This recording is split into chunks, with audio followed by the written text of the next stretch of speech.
Madame, Monsieur, bonjour. Lundi 19 mai, 10h et ont déjà commencé les épreuves écrites du CEPE, le certificat d'études primaires élémentaires et le concours d'entrée en 6e. Partout en Côte d'Ivoire, 588 492 candidats sont concernés par cet examen et à l'ouverture des épreuves, les candidats ont reçu pour consigne la rigueur et la transparence aux candidats, mais aussi aux examinateurs.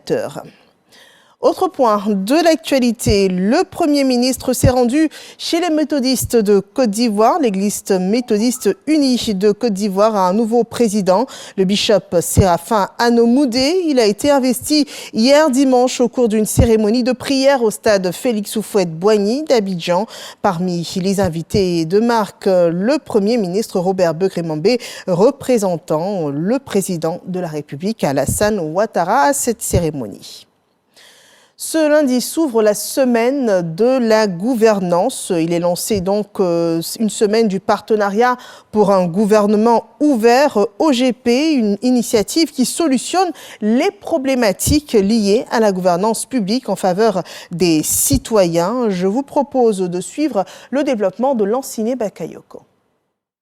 Après une décennie de mise en œuvre du processus, la Côte d'Ivoire est en pleine maturité dans le gouvernement ouvert, car plusieurs résultats positifs sont observés. Il s'agit notamment de l'élaboration de 5 plans d'action nationaux, l'existence d'un portail Open Data, l'existence d'un observatoire sur la qualité des services financiers, l'adhésion de la commune de Ouélé au gouvernement ouvert local en avril 2024, l'adhésion de l'Assemblée nationale au Parlement ouvert en juin 2024 et l'existence d'une stratégie nationale de lutte contre la corruption. Pour ces avancées notables en matière de pluralité et de diversité des acteurs nationaux, notamment le gouvernement, les institutions étatiques, les collectivités territoriales, la Côte d'Ivoire a été qualifiée de pays passant du stade de gouvernement ouvert à celui d'État ouvert. Cela dénote de l'intérêt que le gouvernement accorde aux questions de bonne gouvernance. Je voudrais féliciter l'engagement de toutes les parties prenantes au processus et les exhorter à poursuivre les efforts pour le succès des activités de vulgarisation de l'OGP et par-delà de notre pays. Ces performances sont également le fruit de la franche collaboration entre les parties prenantes, l'administration, la société civile et le secteur privé. J'en appelle à une mobilisation collective pour promouvoir l'ouverture des données à tous les niveaux, en veillant à ce que cette démarche soit inclusive et accessible à tous.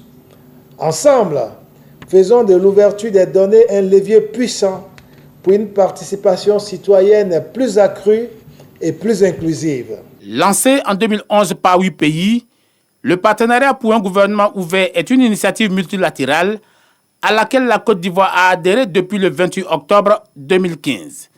Cette initiative regroupe à ce jour 77 pays dans le monde. Autre point de l'actualité, nous partons à Aboisseau où s'est ouverte une caravane du ministère de la Construction au sud-est donc de la Côte d'Ivoire. Le ministère de la Construction et du Logement et de l'Urbanisme marque une halte dans le cadre de la 4e édition de sa caravane de l'attestation de droit d'usage coutumier couplée aux journées portes ouvertes baptisées Opération Tiroir Vide. Une descente de proximité pour informer, écouter, accompagner les populations dans les démarches d'accès aux documents fonciers. L'actualité hors de nos frontières, mais tout près de chez nous, au Ghana, des arrestations majoritaires de migrants ont démarré ce week-end par crainte de voir des terroristes se glisser parmi les réfugiés. Donc les services d'immigration lancent cette vaste opération d'arrestation de migrants illégaux, des migrants issus des pays de l'Afrique de l'Ouest, après avoir remarqué une hausse de leur nombre en situation donc irrégulière, une opération qui s'explique par le fait de l'intensité de l'activité terroriste au Mali, au Burkina Faso et au Niger, déclaration donc des services d'immigration ghanéens. Le pape Léon XIV a reçu ce lundi matin en audience au Vatican le vice-président américain J.D. Vance, a déclaré donc le porte-parole de ce dernier au lendemain de sa participation à la messe inaugurale du souverain pontife.